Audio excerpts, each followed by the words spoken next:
Hi all, I'm Anupriya and you are at the best place to learn English. Welcome to IELTS.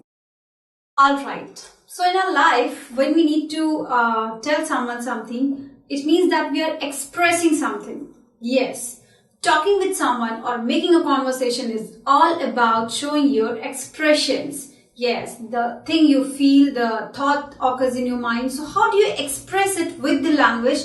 This is all about the conversation. So in this session, I have a bunch of beautiful expressions that consist few body parts. Yeah. So you can see expressions that use body parts. So I'm going to introduce you such kinds of idioms that are going to have few body parts and you can use it as expressing your expressions in English communication, and that's gonna rock on. So let's get started with the first one. What's that?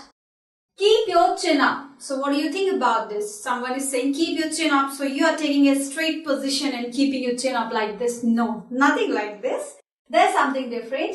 When we say keep your chin up means try to be cheerful. I give you a situation. Yeah, I'm not going to do a play or something. I'm just going to narrate your situation where you can use this exactly. So suppose you are in a very, sad mood. You're not happy. You're sitting at one place and you are being blamed for something that you have not done. A mistake that you have not exactly committed. But people are blaming you for that and your friend is trying to console you and she's saying that keep your chin up. Come on, don't worry. We'll go through this together.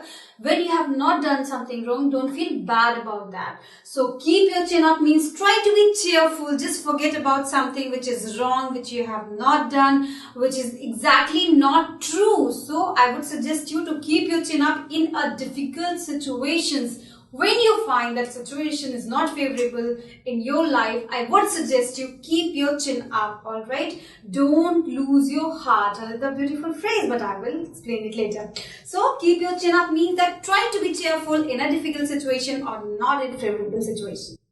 Next is get something off your chest. Oh, this is something very, very nice because in our life we get encountered again with such, full of sadness situations which actually discourage us when we feel like to cry, when we sit at one place and we just become a zombie, that there's nothing around us, there's no happiness around us.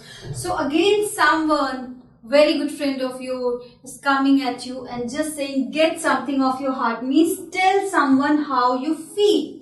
I give you a situation. Suppose your boyfriend or your husband, the females are out there, are cheating on you. Yeah, it's very bad, but they're cheating on you and you're feeling so bad. You're feeling like to burst out. You're feeling like to cry and go on cry. So your friend is telling you, but you're not ready to explain it, but you're not in a situation to pour out your heart. You're not in a situation to speak something about that situation. So your friend is telling you that tell something about what's going in your heart. Get something off your chest. Come on, just speak up. Just say something what's going on in your head and heart.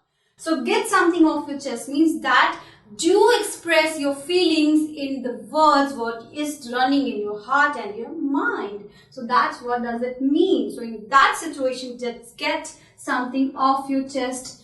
Believe me, you will feel so relaxed after doing this.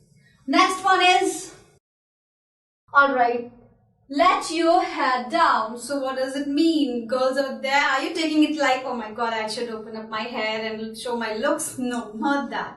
Let your hair down means relax, have fun. You have reached your vacation destination. You have reached at the place where you're planning to reach at and have fun. So when you have arrived at a beautiful resort, so all the guys out there, just suggesting each of them, alright, relax, have fun, let your hair down guys. We have reached at a destination. We are going to have a lot of fun. We are going to enjoy. Or I'll give you another situation. Suppose we are going to catch a train and you're in so hurry. The train is about to leave. Suddenly you just get in the train. You just bump your bag on your, your coat side and on your berth. So you are saying let your head down. Now we have exactly reached, yeah, because we were about to leave the train. So in that situation, when you are relaxed, when you are going to have fun, when you are feeling like we are in a situation where there's no tension around us, you can say let your head down. Next is best foot forward. A beautiful, beautiful phrase, a beautiful idiom. If you're gonna appear in an examination, I would suggest you, all the students, that keep your best foot forward means that show your best quality. Yeah, do your best to achieve good marks in the examination. Alright, so showing best foot forward means that showing your best of your side, doing best of your, efforts, or whatever the best quality you have. Just put everything in that task what you need to achieve in your life. So keep your best foot forward. All the people out there who are in job, they need to submit the report and they are gonna get appraisal on that report what you submit. So I would suggest them that keep your best foot forward so that you could submit your report on time and you could get the appraisal. So next one is head in the clouds. What does it mean? Are you really floating in the clouds? No, that doesn't mean. That means a dreamer or be unaware or unrealistic about something. Now you must have got it. What does it mean? It means that you are not realistic, that you are not believing what is true. Suppose if you have an examination and you are thinking that at the last moment you get cover all the book and you can, by heart that and you can achieve good marks. So I'm sorry, your head in the clouds. Yeah, you're having your head in the clouds. It means that you are exactly dreaming. You're really living in an unrealistic situation that's not gonna happen. So be realistic. Don't be a dreamer. Don't keep your head in the clouds. Alright. Next is rule of thumb. Means basic rule. I tell you, if you really want to become a good English speaker, you want to have a good communication in English, so you need to practice every day. You need to speak it loud. You need to find out a lot of words as a vocab. You need to work really very, very hard. That's the rule of thumb. Yeah, that's the basic rule to achieve, a very good communication. So when there is a basic rule about something, when there is something true which is true, you just say in that situation that this is rule of thumb. All the students out there go to the school wearing a uniform particular. They don't wear civilian dress. That's the rule of thumb. That's the basic rule of going to school. So in this way, you just use this phrase. Pat on the back. Yeah, when any of my students who are actually hesitating, like how can I begin, making a conversation in English, and I'm so weak in that. But once they do that without any hesitation, without a kind of mumbling, so I just say them that you deserve a pat on the back. You deserve a praise. Yeah, I really praise you for that. Suppose you have scored a very good marks in your examination, so you really deserve a pat on the back. I mean, I'm trying to praise you. Yeah, I'm so happy with you. So I'm trying to reward you with such kind of gesture. Last is put my finger on it. It means something is wrong. Yeah, you can use this phrase in such situation.